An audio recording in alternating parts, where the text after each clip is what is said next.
This is the 1989 U.S. Open semifinal between Andre Agassi and Boris Becker. Fourth set going into this, Agassi is winning the match 2 sets to 1. Becker won the first set in the tiebreaker, and then Agassi won the second and third set 6-3 and 6-2.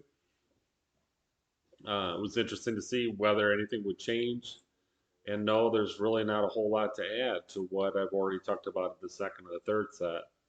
The only difference, I guess, would be that Agassi probably played even better in the fourth set. Just hit some amazing winners with his forehand and his backhand, and this carried him to victory over Becker. Becker was not complaining, but he just seemed out of sorts and was trying to continue with Agassi from the baseline. When he did come into the net, Agassi hit some great cross-court winners, some passing shots. He even hit one lob. I think that was the first lob of the match. So this was really a great performance by Agassi. I would probably think when he looks back at his career, what were some of the best performances he ever had. Obviously, he's probably going to think about his major Grand Slam victories, but this one being a semifinal, he's probably going to think about this one too. What I gathered too from the broadcast was that Agassi was really pumped up for this match. He had trained a lot. He gained 15 pounds of muscle. He actually skipped Wimbledon in late June, early July, just to get ready for the U.S. Open to kind of peak here at the U.S. Open. And with Agassi, he had, as I talked about in the last video, he kind of picked up on his serve when Becker would do that with his serve.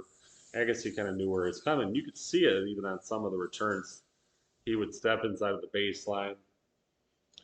He was really good at taking balls on the rise, so Becker would hit these kick and topspin serves on his second serve, and Agassi could just crush him because he could handle the ball coming up very short, almost like a half volley in some cases. But he was really, really able to dictate the most of the match.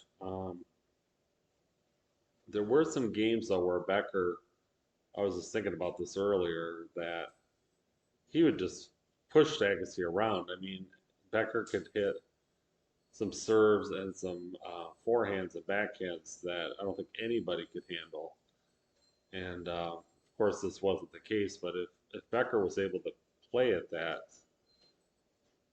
level for an extended period, I think he probably would have been one of the greatest players of all time.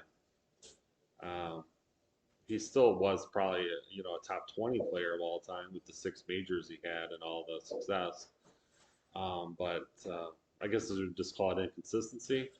I don't know, but sometimes you just be in awe of how well he could play. A game or a series of games or points, and just make in those cases Agassi look defenseless sometimes. But then Agassi looks by the end of the match, he clearly looked like the better player and was able to kind of control the match. And by the end, he was just really picking Becker apart. So this was the last match Agassi would have before the final. He's going to end up going on to play the winner of the Pete Sampras John McEnroe match and get into the final. So this was the end of the match. Congratulations to Andre Agassi for the win, and looking forward to seeing other matches, possibly even Becker or Agassi matches, or I'd be interested to see a good Agassi Edberg match. So I'll look for those and look for the next match coming up soon. Thanks.